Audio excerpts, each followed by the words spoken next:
trend for 2017 is, nobody knows. I mean, really, you can ask a dozen different people and they'll all tell you something different. I'll tell you what it's not. It's not social media. It's not the fact that you have apps on your phone. I mean, that's so 2014. So a couple of trends you might want to be aware of for your events in the next year.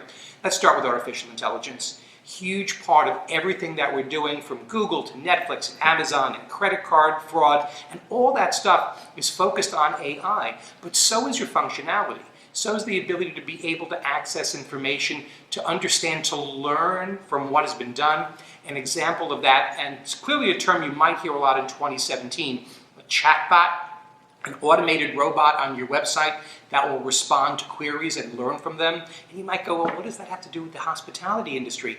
But think about all those questions you get regarding registration before your event that's taking up precious time and staff resources in answering. What if you're able to have them automated through the web, either by text or by speech, and at the same time allow it to learn from the types of questions to better service your customers? That's a great use of AI in our industry. Another thought, well, clearly wearables, a huge part of what's going to come down the pike. I mean, right here I've got this little cyborgy thing. It's called a Myo device. Completely can drive my presentation, my technology that I'm using. We're all thinking about having some sort of watch or wearable, but what's really going to happen, it's going to make your phone a little less out front. Your phone's going to become something that's stored in your pocket or your pocketbook or maybe even in your bag, and the connection with these devices and how you're going to be able to connect with people is going to be hugely different as the wearable technology comes in there. Other thoughts on technology, well, you got the blended reality conversation.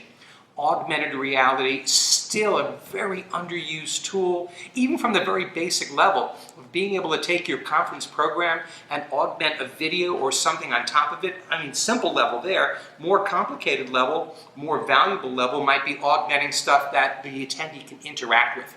I still think we're missing the point on using a simple tech like that. You know, the signage that we do in front of the meeting rooms. What if just instead of the basic information that's there with speaker name and the session title, what if we actually augmented a 15-second video of the speaker so the attendee can go up to that sign and really see what that session's about?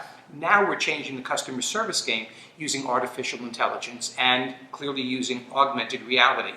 But augmented reality's sort of more sophisticated brother or sister is this puppy here. Have you used it? Have you played with virtual reality? You know, if you had been at any of the FICP meetings in 2016, you would have experienced this and you would have seen how they can be used. And maybe we'll be able to do that next year. But the game in virtual reality could change education, could change blended learning. Seriously is going to put a completely different level for attendees on what that experience is like and how they're able to interact with you. So a couple of trends. Wearables, artificial intelligence, augmented reality, virtual reality, chatbots. Don't forget security, stay safe. All those cool devices you have at home that are the Internet of Things, make sure you do something simple and change your password and username so people can't get into that. And if you do that, the tech in 2017 is just going to be awesome.